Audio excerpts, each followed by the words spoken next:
দীঘায় এসে first time এই যে আমি অক্টোপাস ট্রাই করব। অক্টোপাসটাকে প্রথমে ভালো করে ছালটাকে ছাড়িয়ে নিচ্ছে, খুব সুন্দর করে পরিষ্কার করছে। এইবার পিস পিস করে কেটে নিল, অনেকগুলো পিস করলো, ভালো করে জল দিয়ে অক্টোপাসটাকে নেড়ে চেড়ে ধুয়ে নিল, জলটা ফেলে দিল। এইবার অক্টোপাসের পিসগুলো কি যেন একটা দিয়ে যে ভালো করে মাখিয়ে দিচ্ছে।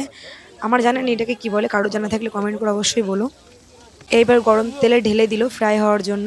অনেকক্ষণ ধরে ফ্রাই করার পরে অক্টোপাসের পিসগুলো তেল থেকে উঠিয়ে তেল ঝরিয়ে একটা পাত্রে রেখে দিল। এবার এক টুকরো লেবুর রস, একটু বিট লবণ, আবার এক টুকরো লেবুর রস দিয়ে এই যে চিলি সসটা দিয়ে এবার আমার হাতে তুলে দিল অক্টোপাসের পিসগুলো। প্রাইস নিয়েছে মাত্র 100 টাকা। আপনাদেরকে একটা কথা জানিয়ে রাখি, আপনারা যে কোনো মাছ খান না কেন সেটার পেমেন্ট আগে থেকে করতে হবে, তারপরে সেটাকে ফ্রাই করে আপনাদেরকে দেওয়া হবে। এবার আমি অক্টোপাসটাকে টেনে ছিঁড়ছি, দেখো ছেঁড়া যাচ্ছে না, একটু রাবার রাবার টাইপের হয়। খেতে টেস্ট হিসেবে মোটামুটি লাগছিল, খুব যে টেস্টি তাও না, আর একদম খারাপ তাও না, মোটামুটি টেস্ট এটার। এটার থেকে বাজে কোনো গন্ধ বেরোচ্ছে না, একদম ভালো সুন্দর সেন্ট বেরোচ্ছে, কিন্তু খেতে এটা মোটামুটি লাগছে। তো আমি এই যে আমার বরকে একটু খাইয়ে দিচ্ছি যে ও একটু বলুক খেয়ে কেমন হয়েছে, কেমন লাগছে খেতে।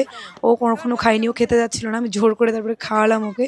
ও বললো যে না মোটামুটি ঠিক আছে অক্টোপাসটা, কোনো বাজে কোনো গন্ধ নেই, মোটামুটি লাগছে খেতে। সবাই ভালো থেকো, সুস্থ থেকো, সবাইকে টাটা, বাই বাই।